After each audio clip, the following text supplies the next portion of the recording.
tusikie, sisi hatuna ubaya.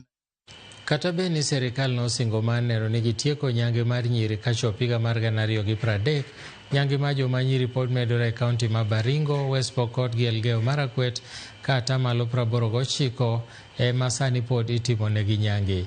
Kanolose romo manobagi kendo kedo gi weche mag nyangu mag nyiri alwora ma Kimalele kaunti ma Baringo, apisa maduong' e riwruok mar Jerry Girls Ann Ntomburu noluwo ni weche arita kwe mosedok piny e kind ogandago osejiwo weche mag nyangi ma nyiri gata malo 89.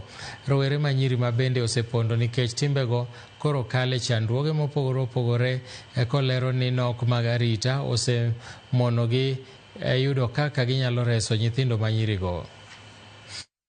Pokot, West Pokot, then campuses, East Pokot and Elgeyo Marakwet. So these two counties have each one as an average of 73 and 89%. So it shows it is only 11% that has won the battle. And we are in a very, very severe battle of cutting the cow child and curtailing them from their dreams and their hopes.